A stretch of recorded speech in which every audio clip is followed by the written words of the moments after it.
8월이 이렇게 가네요. 오늘이 8월의 마지막 거래일입니다. 8월 시작하기 전을 좀 떠올려 볼까요? 그때 걱정이 참 많았습니다. 위증시에서도 1년으로 봤을 때 성적이 상당히 좋지 못했던 달 가운데 하나가 바로 8월 달이었죠. 8월 위기설도 여러모로 좀 있었는데요. 어찌됐든 지나가고 있습니다. 8월 시작할 때 코스피 지수가 2640선이었습니다. 그리고 현재는 2570선대, 월간 기준으로는 2% 넘는 낙폭이 기록되고 있는 건데요. 뿐만 아니라 이달 들어서 2500선을 잠시 이탈하는 모습을 보여주기도 했었죠. 8월 지나가고 이제 추수를 해야 하는 9월입니다. 여러분들의 포트폴리오는 추수할 준비가 되어 있나요? 조금은 늦은 감이 없지 않아 있지만 지금에서라도 또 완벽한 포트폴리오, 현재 수익을 낼 수 있는 포트폴리오, 늦지만 씨를 뿌려도 됩니다. 그러면 오늘도 저희와 함께 성공적인 투자 전략 세워보시죠. 그러면 핵심 뉴스 알아보겠습니다. 첫 번째 소식입니다. 현대차와 관련된 내용인데요. 현대차가 고려아연에 지분 5천억 원을 투자를 한다라는 내용이 전해지고 있습니다. 이 배터리 니켈 공급망 확보 때문이라고 하는데요. 배터리를 만들기 위해서는 니켈이 상당량 좀 차지하는데 이런 원자재 확보에 완성차 업체들이 최근 들어서 여러 가지로 드라이브를 걸고 있습니다. 그렇다면은 이 고려아연은 5천억 원으로 뭘 할 것이냐? 니켈 공급망 확보를 위해서다라고 말씀드렸던 것만큼 이 울산에 니켈 재련소를 건설할 예정이라고 하네요. 니켈 공급은 오는 2026년부터 순차적으로 진행이 되고요. 2031년이 된다면은 현대차 그룹이 미국의 인플레이션 감축법 대응에 필요한 물량 가운데 50%에 해당하는 니켈 물량을 고려아연으로부터 공급받을 예정이라고 합니다. 최근 들어서 이 IRA 법안이 시행되고 나서 여러 가지 완성차 업체들 전략에 있어서도 변화를 맞이하고 있습니다. 지금 현재는 부품이 미국 혹은 미국과 관련된 이 우호적인 국가에서 만들어진 것이어야 하고요. 그리고 앞으로는 순차적으로 이런 기준이 원자재에도 적용이 됩니다. 따라서 앞으로는 이 원자재도 관련된 기업, 관련된 국가에서만 조달을 받아야 미국의 IRA 법에 의해서 보조금을 받게 되는데요. 이런 부분에 따라 이 현대차도 여러 포석을 두고 있는 상황입니다. 원자재 그 가운데서도 니켈을 이 제대로 공급받기 위해서 보조금을 받는 그 기준에 적합한 공급을 받기 위해서 고려아연에 이런 지분 투자를 하게 되는 건데요.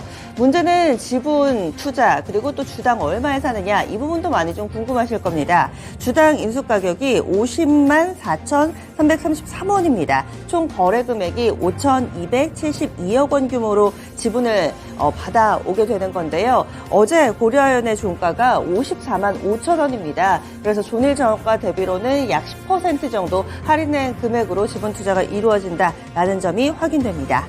그렇다면 오늘 고려아연 관련주들은 어떤 반응을 나타낼까요? 이 고려아연뿐만 아니라 고려아연은 영풍 그룹입니다. 그래서 영풍 그룹 함께 묶어봤고 어제 고려아연이 6% 정도의 오름세를 나타냈고요. 영풍 정밀은 4%대 그리고 영풍이 0.4% 올랐습니다. 이 나머지 두 종목 같은 경우는 간접적인 연결고리가 있는 것이고 그리고 워낙에 거래량이 제한된 종목이니 만큼 이런 부분들을 감안해서 오늘 뉴스의 반응 함께 보시기 바랍니다. 다음 두 번째 소식입니다. 오늘은 전반적으로 봤을 때 2차 전지, 배터리, 전기차와 관련된 내용이 상당히 좀 많습니다. 두 번째 소식도 전기차 부분이고요. 전기차 충전소가 키워드입니다. 내년에는 전기차 충전하려고 여기저기 도는 일이 조금은 줄어들 것 같습니다. 예산안이 발표가 됐는데요. 이런 부분에 따르면 내년 정부는 전기차 보조금 지급 규모는 줄였습니다. 대당 최대 300만 원 정도 좀 줄어들 거라고 하는데요. 하지만 전기차 인프라 투자 구축 예산은 더 늘렸습니다. 환경부는 내년에 전기차 충전소 구축 지원이 올해보다 44.3%나 늘어난 4,365억 원을 투입하기로 했는데요. 44%나 늘렸다. 상당히 큰 폭의 예산 확대라고 볼 수가 있습니다. 이 금액이 1,340억 원이나 되고요. 지난 5월 기준으로 했을 때 현재 전기차 충전소가 24만 기 정도 된답니다. 그런데 25년에는 59만 기로 눈에 띄게 2배 이상 늘릴 예정이고요. 27년에는 85만 기, 그리고 2030년에는 100만 기 넘어가는 123만 기까지 늘릴 계획으로 알려져 있습니다. 그리고 연내 기준으로 봤을 때요. 연말에 30만 기 정도 될 텐데 내년 말에는 44만 기로 이 절반 이상 이상 늘어나게 될 예정이라고 합니다. 전기차 인프라스트럭처 계속해서 국가산업으로 좀 확장시켜가는 모습 뚜렷하게 나타나고 있고요. 그럼 이에 따라 영향을 받을 만한 종목군들 알아보겠습니다.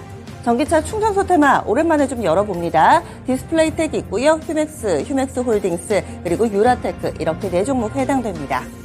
이어지는 소식입니다. 이번에도 전기차 배터리 관련된 내용이고요. 오늘은 딱 2차 전지, 양극재, 음극재 이쪽 뉴스도 있지만 그 저변에서 원자재라든지 혹은 전기차 충전소 이런 뉴스들도 골고루 전해드리고 있습니다. 이번엔 리튬 관련된 소식인데요. 이 미국의 연구진에 의해서 고농축 리튬 매장지가 발견됐다라는 소식이 전해지고 있습니다. 미국 네바다주에서 이 매장지가 발견이 된 건데요. 더욱더 의미 있는 점은 이번에 발견된 리튬 같은 경우 현재 밝혀진 리튬 보다 농도가 2배 이상 높은 것으로 나타났습니다. 농도가 높으면 뭐가 좋냐? 생산하기 위해서 비용이 적게 든다고 합니다. 이 네바다에는 어느 정도 매장돼 있냐면요. 배터리용 탄산 리튬 310만 톤이 매장돼 있고요. 이 310만 톤은 연간으로 봤을 때 8만 톤의 리튬을 추출할 수 있는 규모라고 합니다. 이와 관련된 내용은 국제학술지 사이언스 어드밴시스에 지난 31일에 발표가 된 상황이고요. 그리고 이와 관련해서 연구진은 급증하고 있는 배터리 리튬 수요를 충족시키기 위한 최적의 장소가 될 거다라고 밝히기도 했습니다.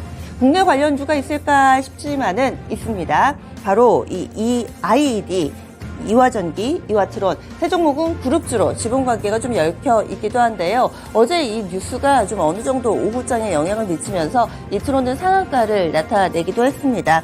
보시면은 IED 같은 경우는 앞서서 네바다주에서 이와 관련된 실사를 진행한 경험이 있습니다. 그렇기 때문에 관련된 종목으로 다소 좀 묶어볼 수 있고요. 관련주들 아무래도 그룹주로 좀 묶여 있는 만큼 이런 부분들도 함께 감안해서 체크 필요해 보입니다. 다음 뉴스 넘어가 보겠습니다. 네, 이어지는 소식인데요.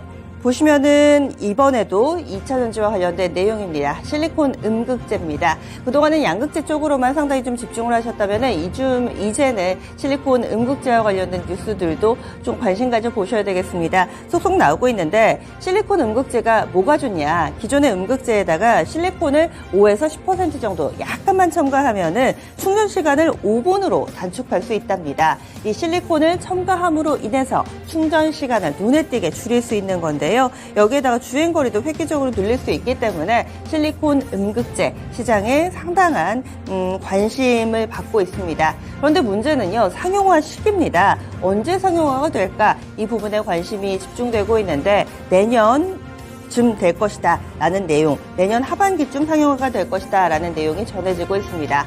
사실 이 급속 충전 실리콘 음극재가 개발됐다라는 내용은 이달 중순쯤에도 한 차례 들린 바가 있는데요. 이 뉴스를 다시 제시하는 이유는 이 상용화 시기와 관련된 언급이 나온 보도가 나타났기 때문입니다. 내년 하반기쯤 될 거라고 하고요. 일단 바로 상용화 시키지 못하는 이유는 제조 과정이 좀 까다롭답니다. 충전 과정에서 폭발 위험이 커서 제조 과정이 좀 까다로운 것으로 알려지고 있고요. 상당수 기업들이 올해 말부터 시제품 생산에 들어가는 만큼 이 내년 후반기쯤에는 상용화가 될 것이다 라고 업계에서는 보고 있습니다. 실리콘 음극재 관련주들 흐름 보겠습니다. 아무래도 근래 들어서는 급등을 했던 에코프로 그룹주들이나 포스코 그룹주들 외에 덜 올랐던 종목군들 쪽으로 관심이 좀 옮겨가는 모습인데요. 이에 따라서 영향받을 수 있는 종목, 애경케미칼과 대주전자재료, 그리고 HRS, 이녹스, KBG 이런 종목군들이 있습니다. 이어지는 소식 알아보겠습니다. 마지막으로는 이 뉴욕 증시 마감 상황을 좀 정리해 볼 텐데요. 뉴욕 증시 최근 들어서 꾸준히 오름세를 나타내고 있습니다. 벌써 4거래일 연속해서 상승하는 모습인데요. 강보합권에서 간밤에는 3대 지수 나란히 거래를 마쳤습니다. 다우지수가 0.1% 정도의 오름세를 나타냈었고요. 그리고 그 밖에 관련된 종목군들 좀 살펴보시면은 애플이 다우존스 산업평균지수 30개 종목 가운데 가장 큰 폭의 오름세를 나타내기도 했습니다. 애플은 향후에 오는 12일입니다. 현지 시간으로 12일 새로운 신제품 발표회를 갖겠다. 여기서 아이폰을 공개하지 않을까라는 기대감에 2%가량 오르면서 다우존스 30개 종목 가운데 가장 강한 상승 탄력을 나타내기도 했습니다. 뉴욕 증시 3대 지수가 나란히 오를 수 있었던 배경에는 두 가지가 꼽히는데요. 경제 지표입니다. 고용 그리고 GDP입니다. 앞서서 잭슨홀 미팅에서 제롬 파월 연준 의장이 우리는 9월 FOMC까지 상당히 많은 데이터를 볼 수가 있고 그리고 이 가운데서 성장세가 잡히는지 그리고 또 고용 상태가 어떤지 바라보겠다라고 이야기를 했었는데 여기에 해당되는 두 가지고요. 먼저 고용부터 보시면은 8월에 민간 부문 고용이 전월 대비했을 때 17만 7천 명 증가했습니다. 예상치가 20만인데요. 이것보다는 다소 좀 줄어드는 모습을 보여주면서 고용의 열기가 어느 정도 좀 진정되고 있다. 이 부분은 이어지는 FOMC의 긍정적인 수치라고 볼 수가 있고요. 그리고 GDP도 보겠습니다. 계절 조정 기준 2분기 GDP가 전기 대비했을 때 연율로 2.1% 증가한 것으로 수정이 됐습니다. 지난 1분기의 성장률 확정치가 2%였는데 이것과 거의 비슷한 수준이고요. 속보치가 2.4%였고 그리고 예상치 2.4%였는데 이건 모두 다 밑돌면서 성장률도 비교적 안정적인 수준으로 나타나고 있습니다. 그래서 고용, GDP 모두 다 오는 금리 결정에 다소 좀 우호적인 환경이다라고 해석이 되고 있고요. 이에 따라서 3대 지수 나란히 오름세를 나타냈습니다. 마지막으로 한 가지 정정 말씀드리겠습니다. 앞서서 이 네바다 쪽에서의 리튬 매장지와 관련해 이 IED 그리고 이트론, 이화전기 이 세 종목을 언급을 드렸는데요. 일부 종목들 현재 거래 정지가 돼 있는 상황이어서 거래 정지 직전의 시세를 보여드렸다는 점 참고로 말씀드립니다. 지금까지 핵심 뉴스 정리해봤습니다. 오늘도 개장은 증권통과 함께 하시죠.